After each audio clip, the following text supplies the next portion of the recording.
Good afternoon, everyone. Welcome to part 4 of NCDA's product development series, which started with a panel discussion at our 2022 annual conference around the competitive landscape last June. We followed up with webinars in August and November about building local support and site identification. Today's webinar, Restocking North Carolina's Product Inventory Part 4, Technical Issues and Due Diligence, will focus on the site due diligence process from the perspective of the professional consultant community, and we'll be hearing from experts on some of the challenges and considerations for our practitioners. I'm Andre Lennon, principal at CEC in Charlotte. I'm vice chair of the NCEDA Professional Development Committee and an NCEDA board member. Before starting the program, I'd like to thank our webinar presenting sponsor, Withers Ravenel. We'll be hearing more from them in a few moments from one of our presenters. In addition to their support, I'd like to also acknowledge NCDA's annual sponsors, whose logos you'll see on the screen now.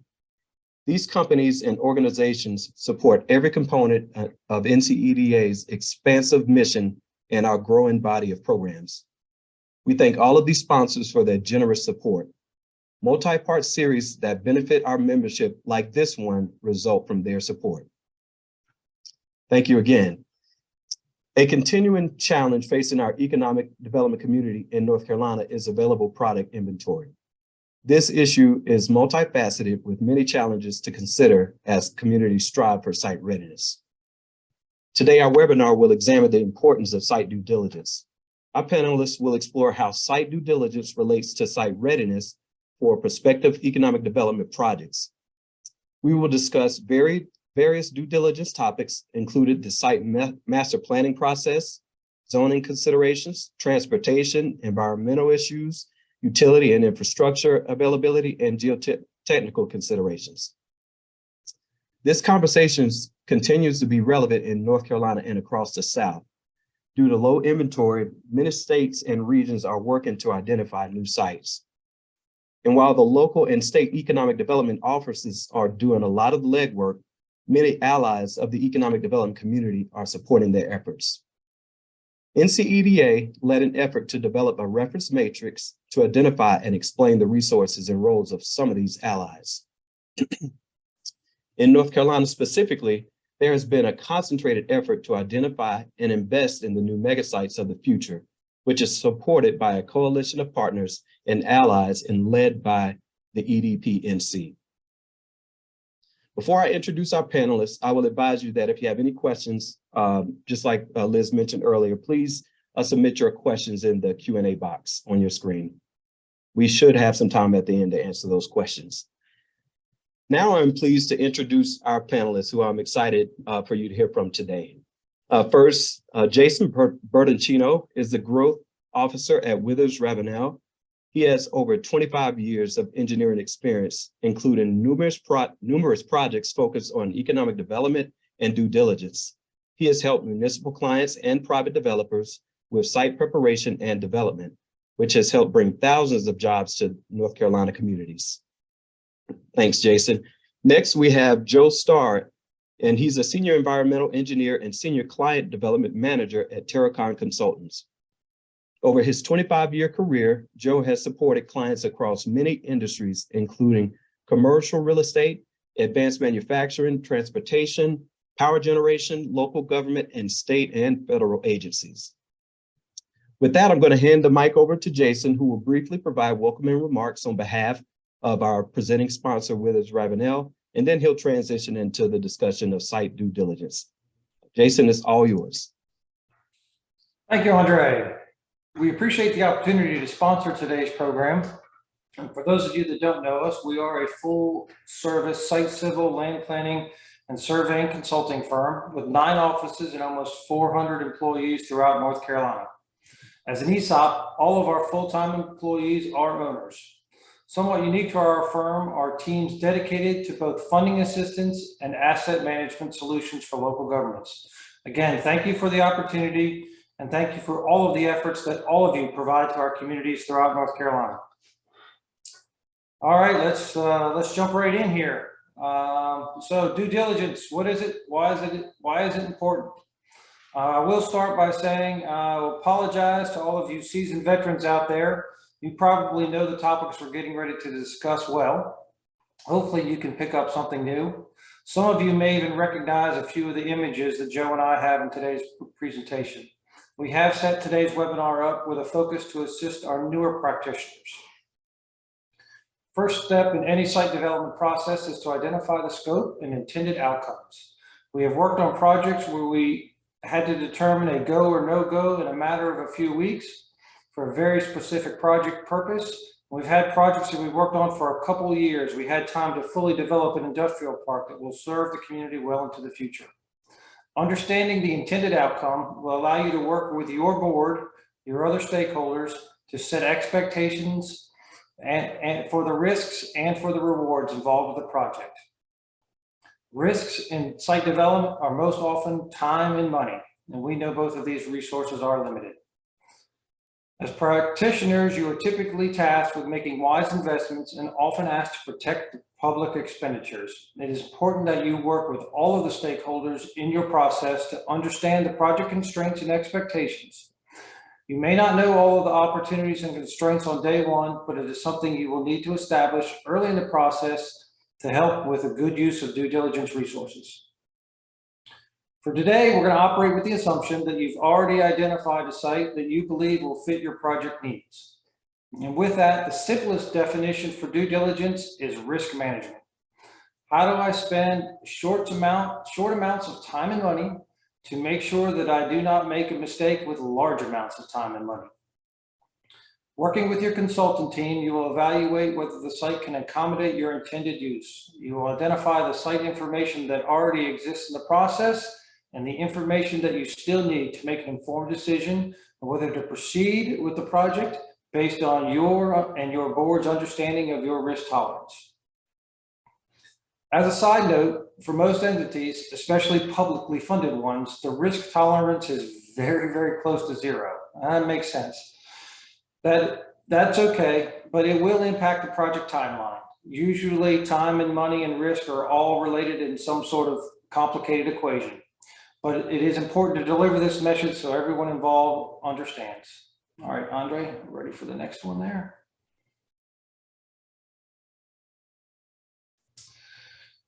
So due diligence, what has been done, what is left to do? So again, we've established that you've identified a piece of property.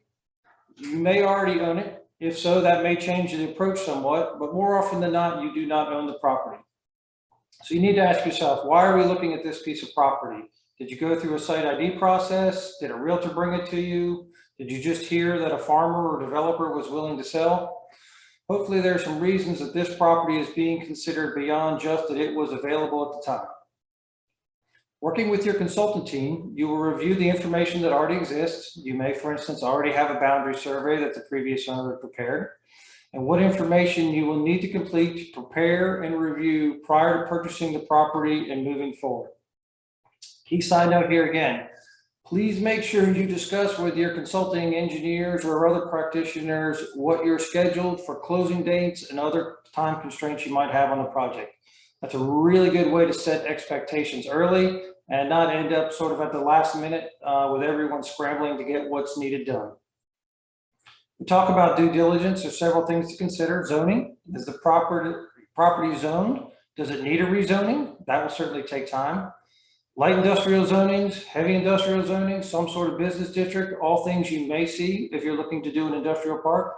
Does your community even have zoning regulations? Most do, but there are still a few places in our state that do not. What do those zoning regulations tell you? Are there buffers, stormwater requirements, tree preservations, accessibility? Those are some of the things that you'll consider as well, in addition to land uses when you're considering zoning.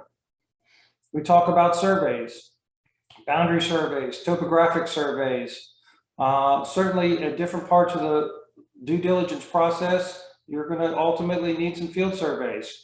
But you can start the process often with the GIS data available on the NC1 map system or other local resources. We are very fortunate in the state to have the NC1 map program. It really makes a lot of information available to make some very early decisions in the process.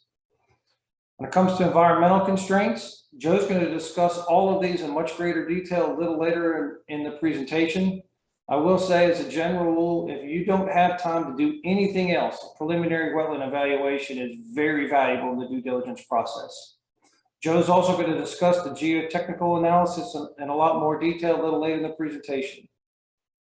Utilities and transportation. It's another thing you need to consider. What's out there and what do we need to improve to make our site viable? Many of these items may cost a good deal of money to fully vet and understand for the project. Joe and I are going to cover these things a little bit at a time and let you understand when you might want to implement them during the due diligence process. All right, Andre. Procurement. This was a nice ad by Ryan Nance, actually. We were talking about our presentation and he let us know we might want to consider a conversation about procurement and what that might take. Certainly a little bit maybe new to some of you out there. The question out there, is there a wetland store? Well, there sort of is a wetland store. Hopefully your consultant team can help you with that, but there's not something that you just go and pick off the shelf. So again, who do you need to hire in the due diligence process? There's many different practitioners, engineers, geologists, surveys, architects. The short answer to that question is usually yes. Luckily, there's a good number of consulting firms out there that can provide most of these services to you in a one-stop shop. And for those of you that may not offer all of them, they have trusted partnering firms. For instance, Joe's firm and my firm offer an overlap in some service areas, but we still work together on a number of projects where we can offer complementary services to each other. You'll likely be engaging one firm to lead the due diligence effort. This is often a civil engineer. There are a number of us out there, but there's also many landscape architects and some others that can lead this effort and bring all your consultant team together. What are the most important things to consider when you're entering the procurement for professional services? Is it a trusted partner with a good reputation? Are they qualified to assist with this project? The point about qualification is very important. If you work for a local government, or often if you're just expending public funds, your due diligence will include information prepared by a registered engineer or surveyor or architect. You're likely going to be required by North Carolina General Statute to hire your consultant through a qualification-based selection process. There are some exemptions to this, and perhaps your local government already has procured some of these services on an on-call basis, and hopefully that is available to your project. In general, this topic could be a webinar all to itself, and suffice it to say, if you work directly for a local government, it's probably good to check with your purchasing agent or your engineering departments to see what those requirements may be. There may also be some other local purchasing requirements to consider beyond just the normal state general statutes. If you're a local nonprofit, you may have some more flexibility. Hopefully you have a pre-existing relationship with a consultant you can trust. If you do not, there are a number of resources out there like NCEDA who can help you identify a qualified professional to help you with these services. In fact, many of your peers in the industry are on this call. I'll be happy to give you some advice, I'm sure. Again, check to make sure your funding source does not have any specific procurement requirements. And finally, we also recommend that you establish a contract for services with a clear expectation of scope, fee, and timeline. Usually for professional types of services, a simple purchase order just won't do. All right, Andre, let's go on. We're going to start into a couple of these due diligence items first. We're going to start with maybe some of the easier ones, utilities. Most often, water and sewer are provided by some sort of local government or authority. Power, gas, communications are most often provided by some private provider, although there are certainly a number of public providers out there as well. All of these entities are very helpful and will assist you and your consultant team during the due diligence process. At the end of the day, you hope to be bringing them new customers, so they're going to be helpful. You will typically look at utilities in phases. The first phase is how close are they to my site? Your consultant may even prepare a map similar to the one on this slide. There's not a lot of detailed information, but it is simply a quick reality check to help understand how much effort will be needed later in the process. You'll circle back to this information once you have identified your site needs for the scope of the project. Sometimes you know the exact numbers you need, others you may not. For those of you that participated in the mega site search, I believe that required 10 million gallons a day of water, 5 million gallons a day of sewer, and 100 megawatts of power. Most projects are not quite that large. But you do need to know what you're trying to target, whether it be for specific use, or again, whether it's just a reasonable amount of capacity for future users if you're in an industrial park setting. When it comes to water and sewer, you will also need to consider both system capacity and site capacity. An example of system capacity is when the local wastewater treatment facility is permitted to treat 4 million gallons a day and they only use 1 million of those. So simple math, you have 3 million gallons a day of capacity left. That's pretty simple, right? Site capacity is knowing how hard or how easy it is to deliver that 3 million gallons a day of capacity to the specific property that you are considering. If the wastewater treatment plant is on the other side of the county, it may be too expensive to deliver that 3 million gallons a day to the site. Are the nearby pipes too small for what you need, even though the local government has plenty of treatment capacity? So again, it's important to ask the question about utilities on two levels. How much can we treat? How much can we provide to the specific site? There will be another phase later in your due diligence process where your consultant will work with you to determine the cost or the anticipated cost to deliver that capacity to the site. Your consultant can work with the local public utility officials, again, often very helpful to help you understand that cost. The last thing we talk about with site utilities are will serve letters. On a site, often site search consultants will want an acknowledgement from the local utilities that they can provide service to the site. These letters may include the time to deliver and the amount of capacity available. All of the agencies, public and private, are more than willing to assist. Again, remember, the hope here is that you're going to be bringing them new customers. All right, Andre. Transportation, is that a good thing or a bad thing? It's often a matter of perspective. From a site consultant standpoint, traffic can sometimes mean it's a successful project. You've probably seen projects out there that are built, lots of things on the ground, but there's no traffic. That probably means no one's using them. So don't always think of traffic as a bad thing. First question that's often asked is, do I need a traffic study? More often than not, at some point you will need a traffic study. That said, it usually will fall a little later in the process than your initial due diligence phase, and sometimes even after your preliminary due diligence phase is over and you're working on your site design.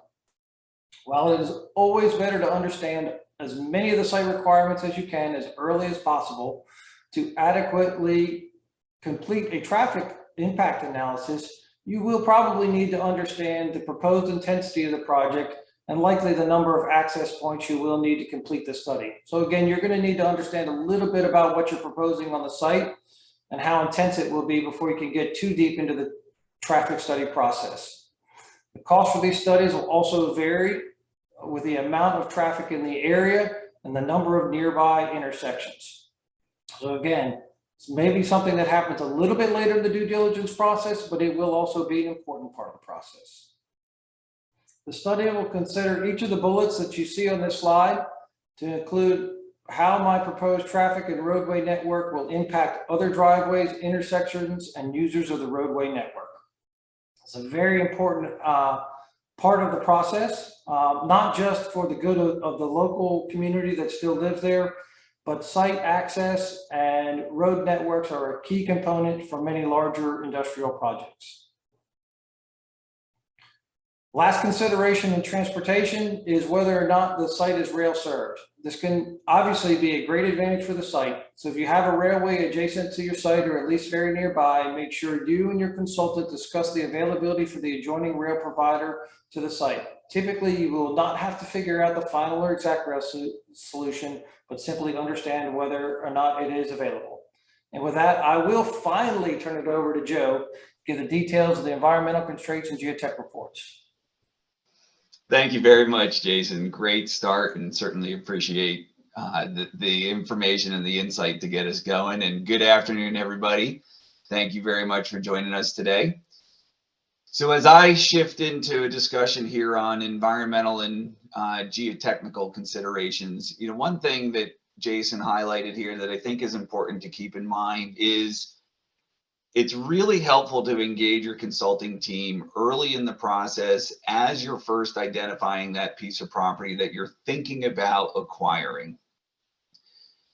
And as we go through each of these different environmental constraints or different topics, they aren't necessarily done in sort of in a silo on their own. Usually what ends up happening is we start gathering a little bit of information at the beginning. As we continue to learn more about the site, we might need to gather more information as we keep going forward and moving through the whole due diligence, design, and construction process. So just keep that in mind as we move forward here. So the next few things I'm going to talk about are wetlands, phase 1 environmental site assessments, threatened and endangered species, and cultural resources. And these are, I'm specifically calling those out because those are 4 of the key environmental areas that you would need to evaluate if you're thinking about doing the site certification program in North Carolina. And they're usually things that have to be addressed, usually by the site selection consultants if your site is going to be one that they're going to even consider for potential development. So starting with wetlands, this is absolutely one of the key things that you want to address as early in the process as possible. A lot of times we like to start with the desktop evaluation just because you're trying to figure out how much of this land can we even think about building on. If you look at that photo there on the left, when you look at the property boundary, if you only looked at the property boundary, you might think we've got plenty of land out here to build a really nice big industrial park. But then as you do that desktop evaluation and we're looking at the topographic map, the National Wetland Inventory map, and other data that's available, all of a sudden those green dashed lines start showing up and you realize there's actually quite a bit of wetlands out here. And then the question comes, is this still enough land to make this project viable? One sort of quick note for all of you that have either been doing this for a while or maybe just getting into it, you know, one thing that I've always found interesting is that really farmers were the original wetland scientists. As they're plowing their fields and sort of figuring out where they could put their crops, as soon as that tractor got stuck, they would stop and back out. And that really became the line of the woods there. And so you can see a lot of these wetlands in this photo are in the wooded area. So if you're looking at a piece of agricultural property and thinking about it for an industrial site, the wooded areas probably mean that it's wet. After you've actually decided to move into due diligence, I would highly encourage you at that point to go ahead and get that wetland delineation accomplished. That photo on the right is a delineated site, the green areas being the wetland, the blue areas being the streams. And this information becomes extremely helpful for the civil engineer as they start to lay out the industrial park or lay out the buildings on the property and just really getting an idea where they can put features. One thing to really keep in mind as you're contemplating what can go out there is you want to avoid and minimize impacts to the wetlands as much as possible. One, that makes it easier to get your permit in place. But 2, the more you impact, the longer it's going to take and the more expensive the project gets. In a lot of situations, when you can keep those impacts minimal, you can go ahead and get a nationwide permit to make that project happen. Nationwide permits typically take about 90 days to get in place, and they're not quite as expensive. But if you're going to try to take down all of the wetlands on the property, it gets much more complicated, and that's when you're going to need an individual permit. And that can be anywhere from 4 to 6 months to 12 months just to get that particular permit in place. So again, thinking about wetlands, get it done as early as possible. Start working with your environmental consultant and your civil engineer to address that, to figure out how much of that property is actually buildable. Andre? So the next thing to be thinking about is the phase 1 environmental site assessment. So the reason behind this is a lot of times either the bank is going to require a phase 1 ESA, or maybe your local governmental agency is going to require it. And really what we're looking at here is whether or not that site is contaminated. Okay. There's 3 sort of main components to a phase 1 ESA. The first being historical research. So we're going to do some studies. We're going to look to see what was done out here in the past. You know, was it just a farm, or was there an old industrial factory on the property? Was it a borrow pit for something else? Basically, what was used on that property that could be an environmental concern? The next thing we're going to look at is we're going to go out and do an actual visual assessment of the property. So we walk around, we take a look, we try to see if there are any staining of the soil. Are there above ground storage tanks, underground storage tanks? Are there drums and other signs of contamination on the property? If you see that photo on the right, those are buckets of oils and greases and paints and stuff like that. That's what we're looking at to see if there is something that may have caused or contributed to contamination on the property. And then the third thing we're looking at are surrounding incidents. You know, is there a dry cleaners next door, or a gas station, or some sort of industrial facility that may have had a release, and that release has gotten onto your property and could impact your ability to develop that site? The one thing that I would point out is that the phase 1, so when you get your phase 1 report, what's going to be in there is usually a list of recognized environmental conditions, or RECs. These RECs sort of highlight those particular concerns. It doesn't necessarily mean that the site actually is contaminated. It just means there's something there that we need to investigate a little bit further. And that's when we usually get into the phase 2 environmental site assessment, or limited site investigation, sort of similar words for the same thing.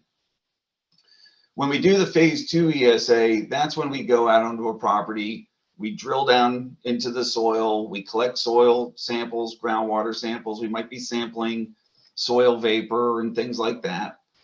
And we're trying to figure out, did that thing that we identify as an REC actually cause some sort of contamination? And is it enough that we need to be worried about it? But even in those situations, all of this stuff is manageable. You know, it's all about risk management. So continue the conversation with your consultant, because there's always ways that we can address these issues and make it safe for you to redevelop that property. Andre? Excuse me. So the next thing to be thinking about is threatened and endangered species. And the next couple topics, what you're thinking about here is what could be slowing down my permitting process. And this is one aspect that you want to evaluate early, just to help keep things on track and on schedule. If you're going out and you're just going to buy a piece of property and it's not anything to do with the certified site program, or you're just a private developer and you're looking to buy a piece of property and put up a new shopping center, you may not even have to look at threatened and endangered species. What really kicks in here is whether or not you're getting a permit that triggers that need for T&E species. So in this case, because you might be getting a wetland permit, which is handled by the Army Corps of Engineers as a federal agency, that federal permitting action is going to trigger the requirement to evaluate T&E species on your property. Like the wetland delineation, we can also evaluate T&E species from the desktop early on. And so I would usually encourage you to go ahead and do a desktop evaluation at the beginning, to see if there even is habitat mapped in that area that might be of concern. If there is, then you want to incorporate this into the wetland delineation and have the biologist or the environmental scientist determine if that habitat actually exists when they're doing that delineation. So that map on the right shows the green areas are really like the delineated wetlands, and then like the red areas and the gray areas are habitat that was identified as a potential for threatened and endangered species. So what does this mean for you if you do have that on your site? Again, it doesn't kill the project. It's just something that needs to be addressed during the design and then construction process. If we can avoid impacting those habitat areas, that's the best thing to do. If we can't, then we may just need to schedule the construction at times where those species may not be present.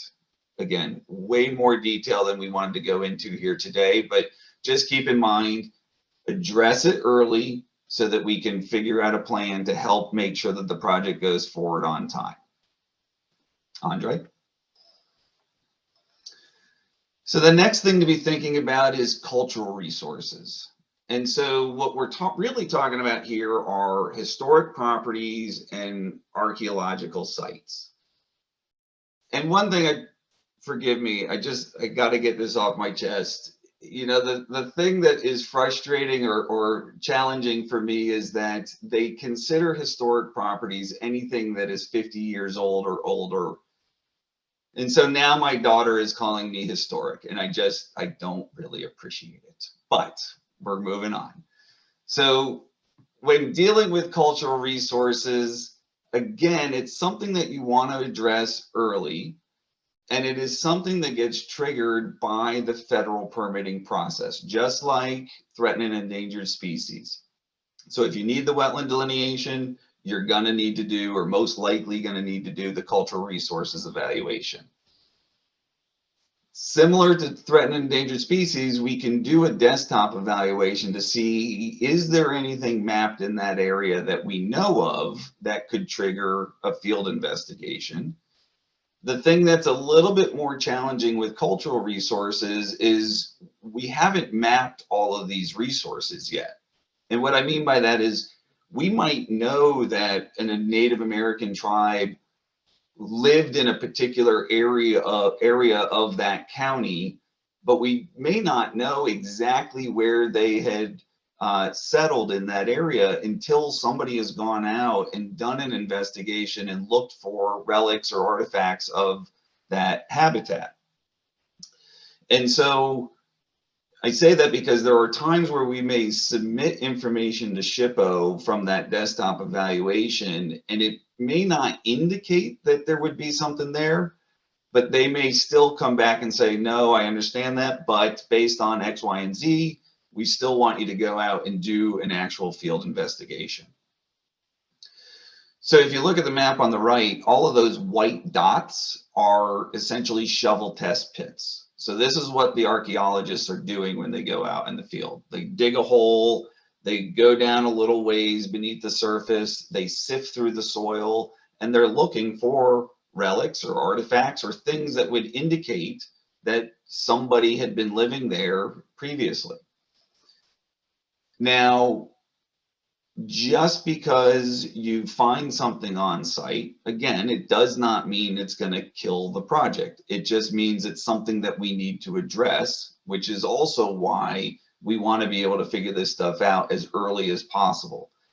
So for instance, you know, we were recently working on a big industrial project, a raw land or undeveloped tract where we wanted to put together a big industrial park. And during the cultural resources investigation, we found some old cemeteries out there. Nobody knew that they were out there. But now we then are working with the state and going to do the excavation and remove the remains and move them to another area. And it's fine. I mean, it's exactly what is supposed to happen. You just want to get it out of the way, but you want to do that early, because the last thing you want to have happen is have the bulldozer who's grading the site come across this stuff that shuts down your project during construction. Go ahead, Andre.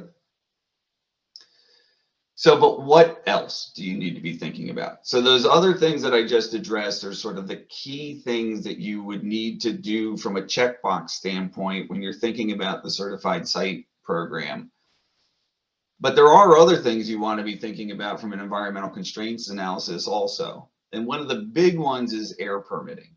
So if you're trying to attract some sort of advanced manufacturing facility or some sort of big industrial user that's going to need an air permit, you really want to start that process as absolutely as soon as possible. We've worked with some clients that have engaged us with the air permit before they've even picked the site within the state. That's how long it can take.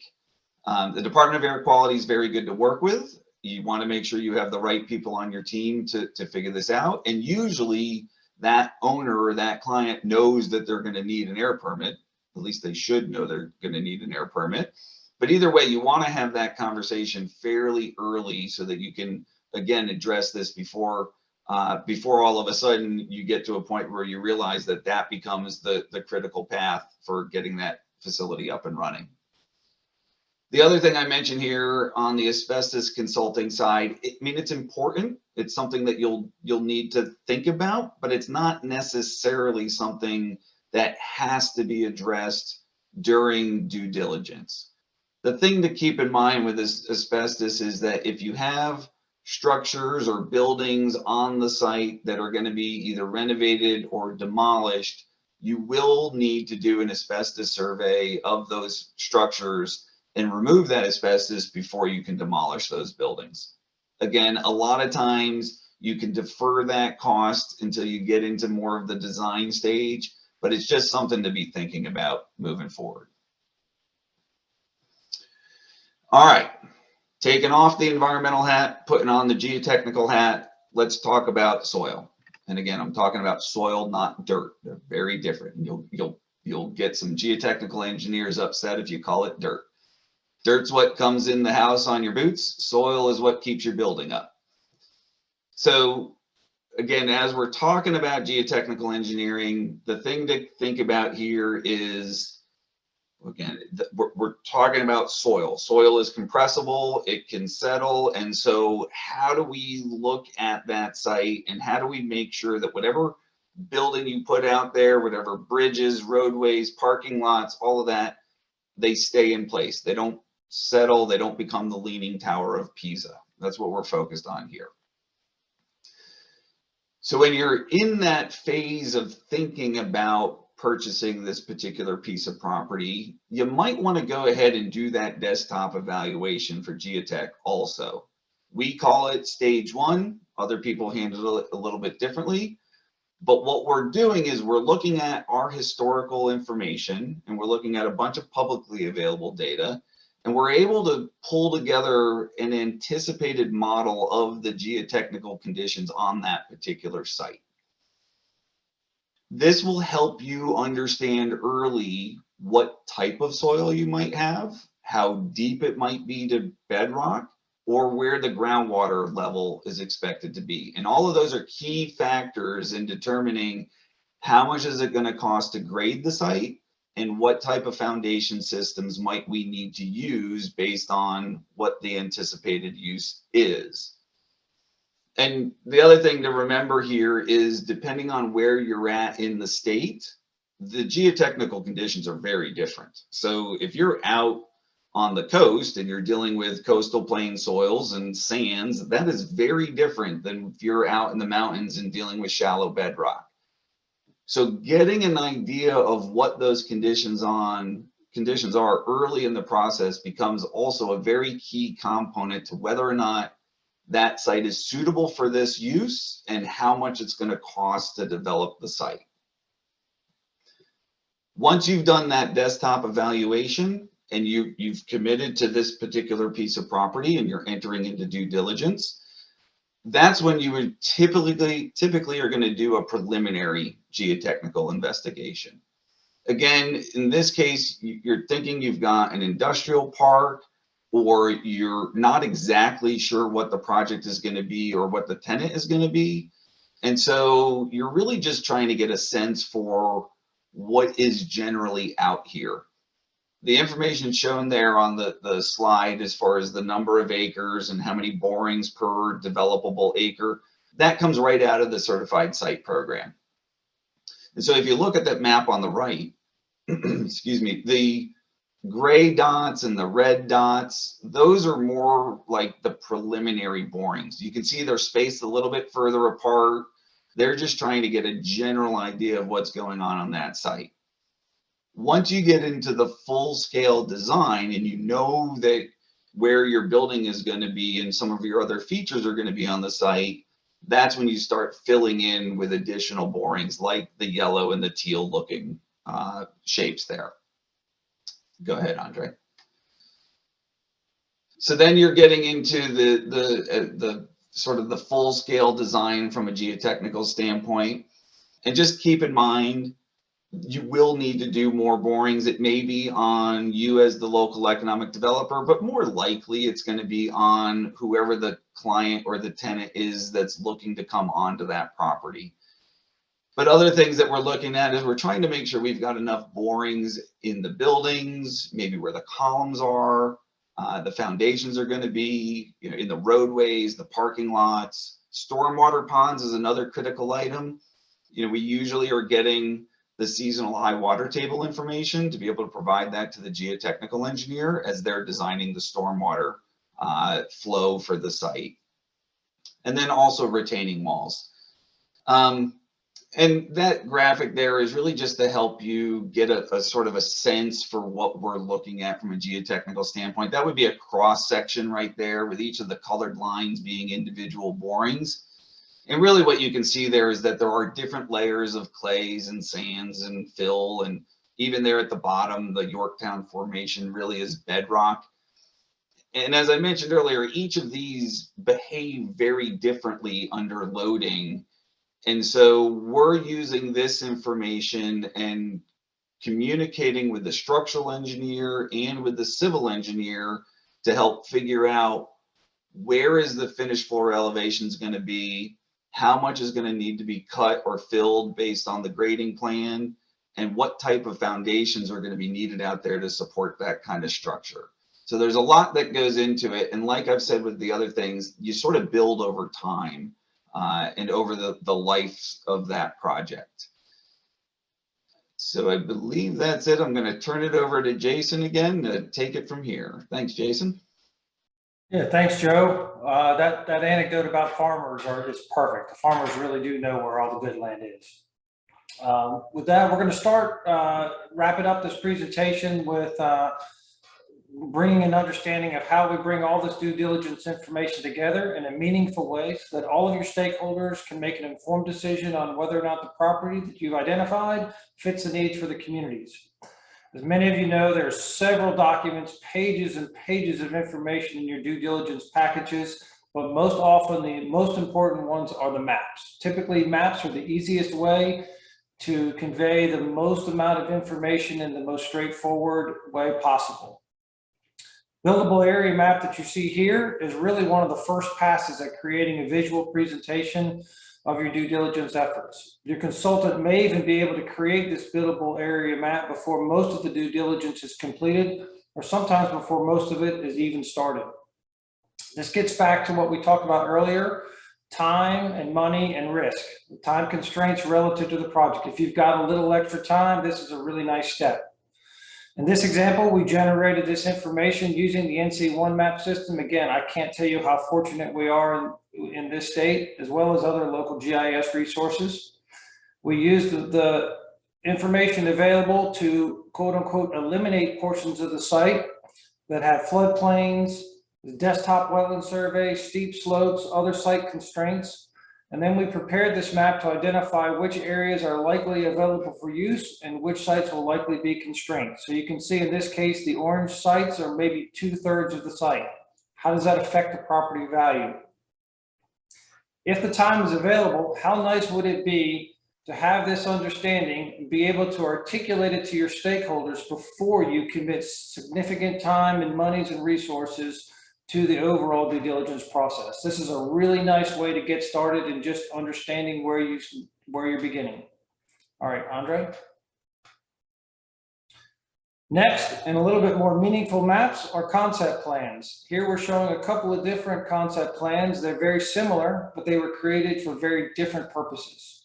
In both cases, this particular set of concept plans was created using GIS-based data.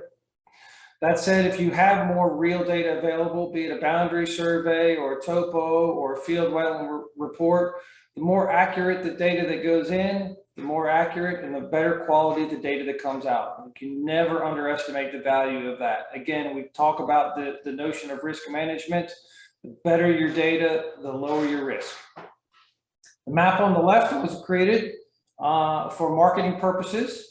The client wanted to demonstrate the potential for the site to market to users outside. This was completed very quickly and cost effectively, gives a number of parking spaces, site circulation, whether stormwater management that might be required for the site, and conveys a very quick message. Side note on this image, that image I worked on about 3 or 4 years ago.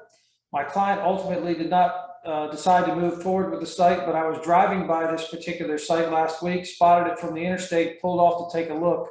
There's something very, very similar to that footprint going on that site right now. Some of you may or may not recognize that particular area, but it is under construction as we speak. The image on the right was for a very specific purpose. The client had a very specific footprint that they wanted to achieve. This was part of a larger parcel, and they needed to understand what portion of that parcel they may want to consider purchasing. So again, using GIS information, a very quick layout. We did some spot grading plans. We figured out what the slopes might be to understand how the site might be graded, and we set up some boundaries. This quick layout is very useful. They'll be able to take this information and bring it to the site surveyor and hopefully can come to some sort of agreement on the property. Again, this was created very quickly, very effectively to convey an image on the site. We are fortunate in this case there weren't any wetlands to worry about on either of these two properties, but certainly if that was something to be a consideration, you'd want to investigate that as well. All right, Andre. Lastly, we're going to take you maybe one step a little bit further than what you might consider due diligence. We wanted to show you a brief snippet of where the process may be headed and how all this information starts to come together. In this case, our client was supposed to deliver a very specific footprint for a site consideration through a site selection process. As part of the incentive, they were also required to provide a pad graded site. They were under a very tight time constraint. So very early on in the process, they assumed some risk. They spent the money to go out there and get field surveys, phase 1 environmental assessments, full wetland delineations, and a geotechnical evaluation before they even knew whether or not they had a project. We then had to create a cost estimate and provide a plan to the local government so they could meet and decide whether or not this cost incentive made sense from a return on investment standpoint. So if we spend this money, this public money, will we get the tax revenue and the job creation that we anticipate? We were able to create a preliminary grading and erosion control plans that you see there on the left. That information was then converted to the image on the right, where you can see little white tick marks on there. Those little white tick marks have pluses and minuses. That is a cut and fill map. So the blue areas are fill, the red areas are cut, with the darker the color being the deeper or the higher, depending on your perspective in that particular thing. With that information, we were able to work with the geotechnical engineer to identify if we were going to have to deal with any unsuitable soils or rock concerns based on their site investigation that was ongoing at the same time. Collectively, the consultant team worked together to establish a good project budget, taken to the board to consider.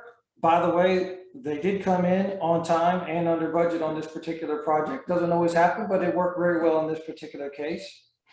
So again, you may not take this step during most due diligence processes, but it could help you in two ways. If you're going out and seeking grant funding, this certainly would help you with a cost estimate. And certainly also, again, when you're looking at the return on investment evaluations. And with that, I will turn it over to Andre to wrap things up. Thank you, Jason and Joe, for that excellent presentation. I don't know if those in listening in can gather it, but I do this every day. Being in the consultant community, but still picked up and learned a lot in this time together. It's always great to hear from our peers in this industry as well. I think we do have some time for questions, and I did see one that came in, so I'm going to read this off, and this one looks like this would be for you, Joe. The question is, how long is a phase 1 report valid? And second question, do you have to order a new phase 1 report after a certain amount of time has passed since the original report completed? Awesome, great question. Yeah, so the phase 1 ESA is valid for 180 days or 6 months. If your closing date is going to be between 180 days and 365 days, then you can update certain sections of the phase 1 and it'll remain valid. Once you've hit 1 year, then that report is essentially invalid and you need to order a new phase 1 ESA. So you do want to be thinking about the timing of closing for your project, and ideally order that phase 1 within probably 2 or 3 months of closing. For most of us in the industry, we turn around phase 1s around 2 to 4 weeks, depending on how busy the firm is and how big or complicated the particular project is. And I think, Joe, to add some context to that, I mean, I think that's certainly what, when you're talking strictly about a phase 1 and whether it's valid or not, the other aspect to a phase 1 is they're written specifically for a user, oftentimes a bank or an investor or whatever it may be. And so there's that component as well. But the other aspect of this is sort of what we're talking about, due diligence. And for instance, I work with the Golden Leaf program, and in that program, we talk about, just sort of making sure the box is checked. And this may also be relevant when you're dealing with a site selector that's coming to visit your community to look at the site. And sometimes that phase 1 can have a little bit more age on it to simply check that initial box, knowing that it will need to be updated before any sort of closing, or maybe to address a specific person or persons, entities, whatever that may be. But so, again, in the Golden Leaf program, I think we allow it to go up to 5 years. We usually ask for a letter just from the applicant to make sure that it's nothing else has happened on the site. But I think it's appropriate to also understand the context of the phase 1. It's a little bit more than just, is it valid? Good point. Absolutely spot on. Yep. Thank you both for that. And I think we can maybe have one more question here. And this is one I think we kind of briefly talked about in our preparation, but I'll start with Jason and Joe. You can, or I'm sorry, start with Joe and Jason. You can kind of come in on the end. But I know this is a bit self-serving maybe, but I just think if you could maybe speak to the importance that we would advise to the communities out there about having some type of approach to site readiness in your communities. Sure. I mean, I can jump in first, and obviously, Jason, love to hear your thoughts on it also. So yeah, there's a lot of debate out there around the site certification program or programs. Different entities have different types of programs. Generally speaking, we're here talking about product development. And how do you, as the local economic developer, make sure that you're in the game and that you've got some sort of product that can be put in front of a site selector so that you still remain a viable candidate for that project? In that case, yeah, you want to have at least something that is either certified or at least checks all the boxes for the certified site programs. just so, again, so that a site selector or somebody doesn't just eliminate you and your product from the mix. The other thing to keep in mind is hopefully each of you have or are building an inventory of products that are available for site selectors and others to look at in your community. And so maybe you don't certify all of them, but maybe that one certified site helps get them in the door. And then you have other ones that are also available that you've gone through due diligence on, or some level of due diligence on, so that you have more things to show them when they come to town. Jason, what would you add to that? Yeah, I mean, Joe, I think you covered most of it there. I mean, certainly site certification, especially when it first came about in North Carolina, did an excellent job of bringing site readiness awareness to us collectively as a state. There's a number of good programs out there from a certification standpoint. At their lowest level, they're a great marketing tool. Again, it's a database for a site selector to go look at and start the conversation when they're looking for sites. As you advance further in the program, again, at the end of the day, the name of the game is all about site readiness. The more due diligence, the more complete information you have, the more likely you are to stay in the game. And so those site certification programs help you become more and more site ready. And you think about from a site selector standpoint, when they come, they're often looking at multiple states, multiple sites. They've got to separate out the good ones from the bad ones. And oftentimes that process is a process of elimination first before it becomes a process of selection. So you don't want to be eliminated. So again, the site certification programs really speak to site readiness, and that's what you want to be. You want to be ready. Absolutely. Thanks, Jason and Joe. This was really great. I think that's all the time we have for questions. But as I mentioned earlier, this was insightful for me for sure. So I'll close this out here, thanking both Jason and Joe for their time and their thoughtful contributions to this discussion. Hopefully our webinar participants found the conversation helpful as well. Identifying new sites require a lot of effort and layers of important considerations for organizations. It's helpful to hear from our experts on some of the most nuanced components needed to best benefit our communities as we work to restock our economic development efforts across the state. We're grateful for these insights today.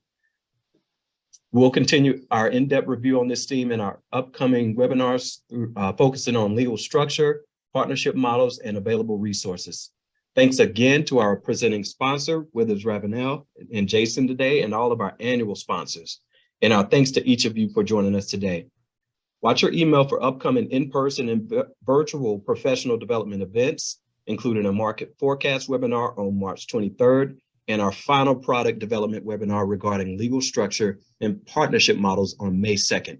We hope to see you at our spring conference in Pinehurst on March 7th through 8th. Have a great afternoon, everyone. Goodbye. Thank you.